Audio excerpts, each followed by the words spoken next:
2 cân. Đây để cho một củ nữa cân tươi nhé.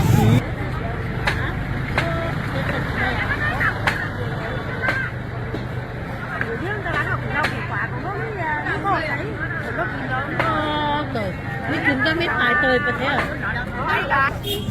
Nấu bán cửa hàng rồi.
Nấu đấy ở trên tiêu đâu mà thì đây em không thể có được hết hết á.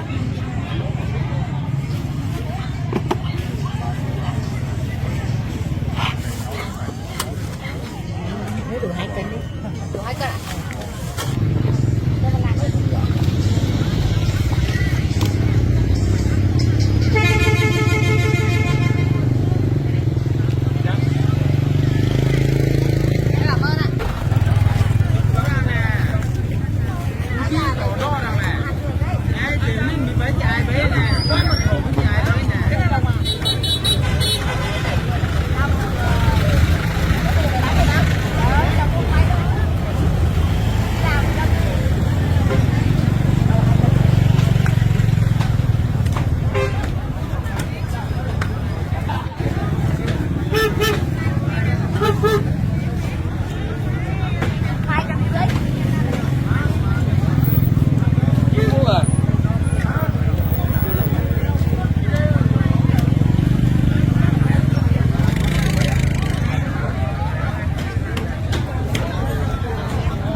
ngoan nhá, để mẹ đi nấu cơm nhá.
Sao anh lại còn đến đây nữa? Tôi bảo đừng có đến làm phiền cuộc sống của tôi nữa cơ mà.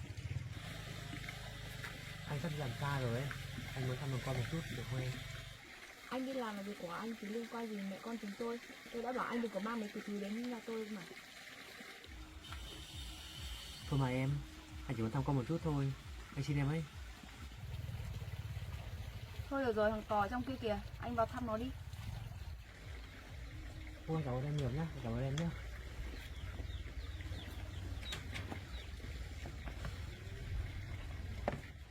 Tôi đến rồi.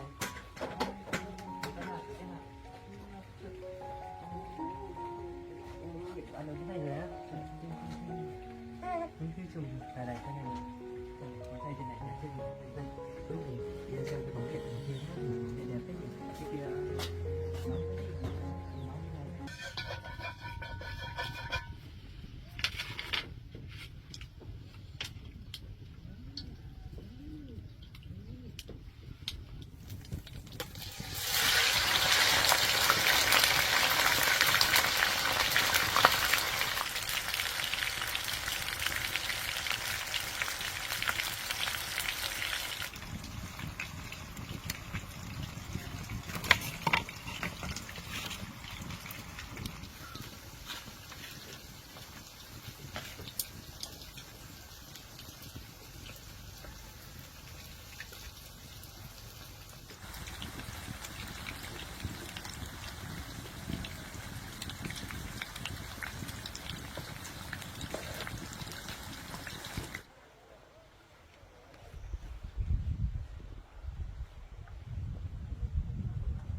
Này anh có muốn ở lại với mẹ con tôi không? Anh cũng rất muốn ở lại nhưng mà anh phải đi rồi em ạ, để kịp chuyến xe nữa.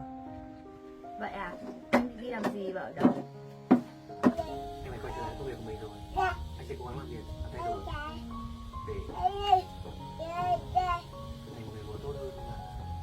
Thôi được rồi, xem anh có thể thay đổi được bản thân không? Em yên tâm đi, rồi anh sẽ cố gắng hết sức để thay đổi bản thân mình.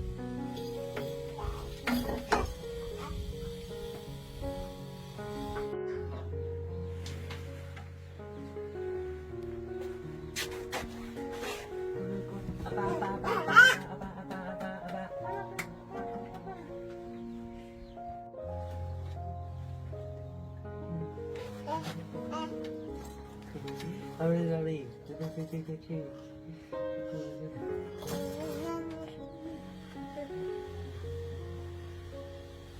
Cảnh sát rồi.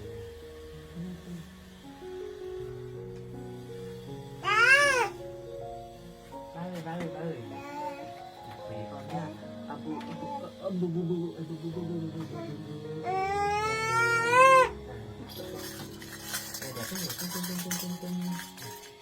nay mình đi rồi ấy nhỉ. Tập đi xe nhá, tập đi xe nhá. Nào, đi xe nào. Upa. Hai chân này sang. Cái này lại xuống ngồi xuống được, cái này không đứng được đâu. Đấy, đi chơi đi nhỉ. Đi thử xem nào. Có dám đi không?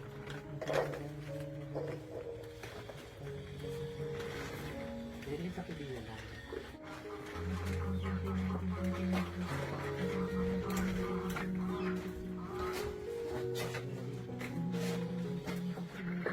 Đi tiếp một vòng nữa nha, tiếp một vòng nữa này, đi phải nhìn đường chứ. Đi tiếp một vòng nữa này.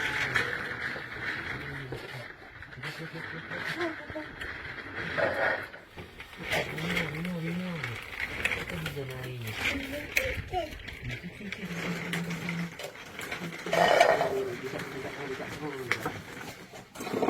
Gỡ cái gì? Đi nghỉ gỡ thôi nhá. Tay đâu rồi mình lên nào. Con đợi. Ui.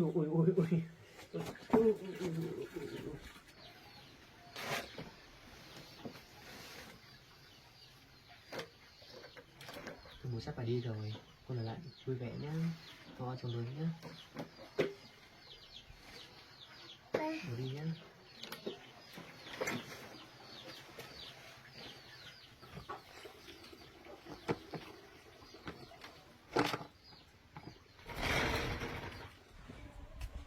Em ơi, anh phải đi đây. Bây giờ con ở lại đi sức khỏe nhé. Ừ, anh đi, anh không cần phải lo. Không có anh thì hai mẹ con tôi vẫn sống tốt đi thầy. Anh...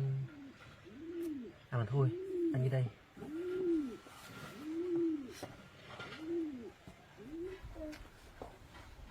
Con ở lại nhé. Bố đi rồi sẽ thăm con thôi. Cố gắng nhé.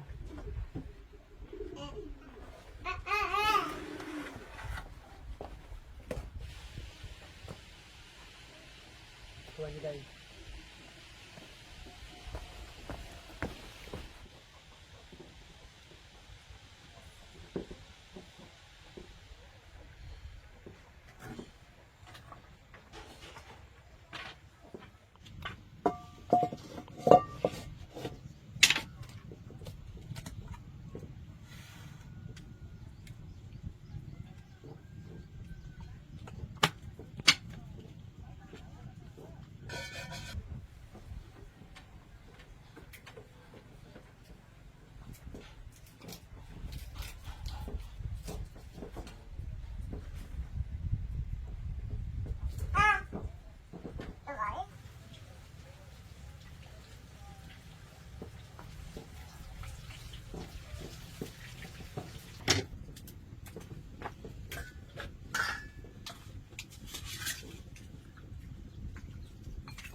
chơi cơm nhá. Mẹ sẽ ăn cháo.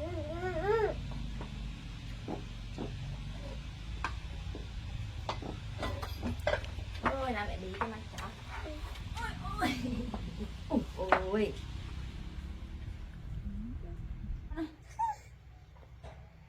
Âm âm âm. Âm âm âm. Âm âm âm.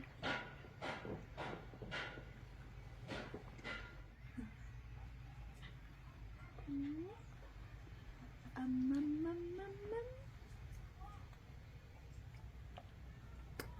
Con ơi, giỏi quá. Em mẹ giỏi quá. Vâng. Quá. Rồi, mẹ cũng ăn cơm nhá. Mẹ cũng ăn cơm ạ. Hơi mềm rồi.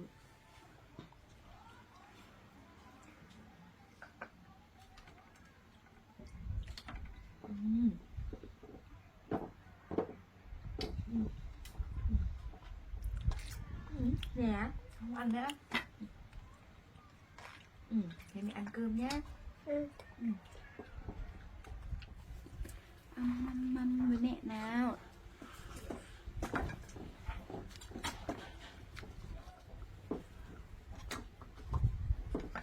Con có định à?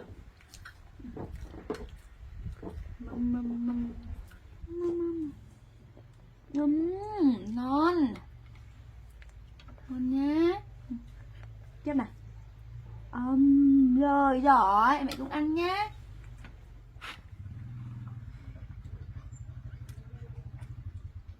Ngon quá.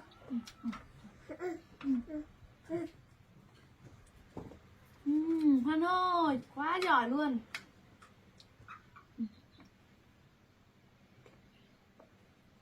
Hoan ơi, giỏi quá.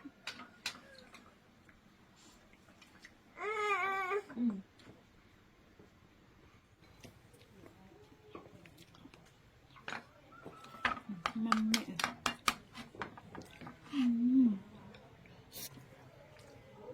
Em cũng ăn là đúng rồi, giỏi quá. Em mẹ giỏi quá, lạnh lắm nhỉ. Rồi, mẹ lại ăn nè, mẹ cũng ăn nè.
Okay, let's go.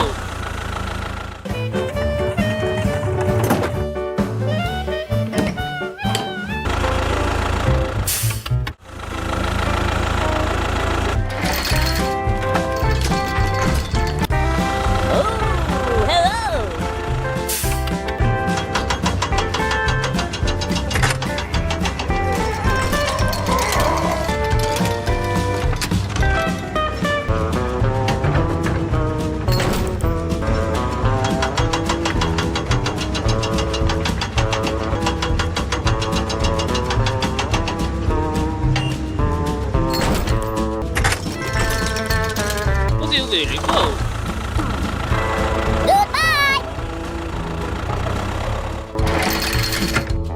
Let's go.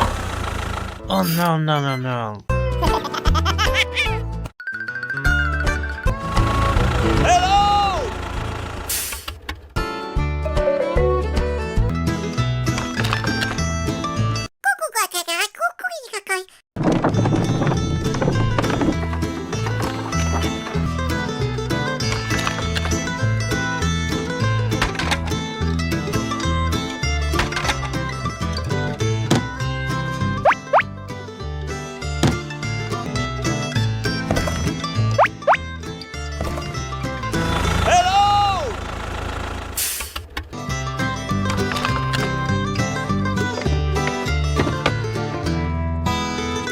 Okay, let's go.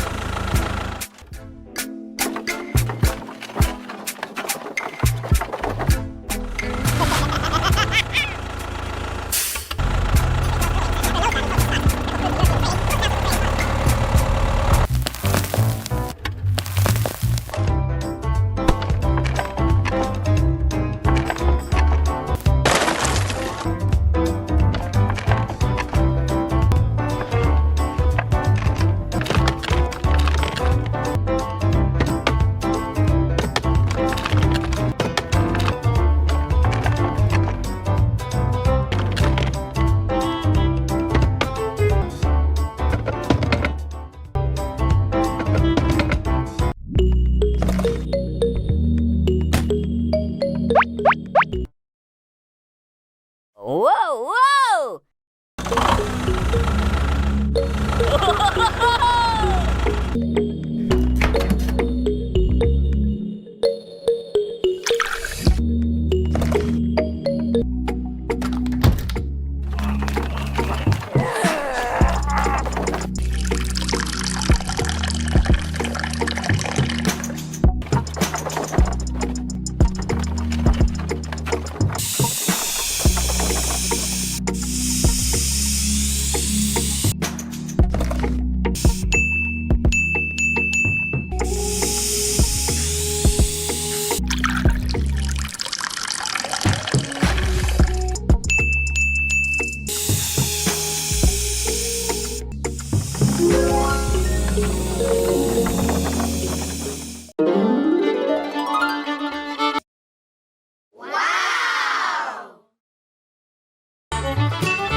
Okay, let's go.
Okay, let's go.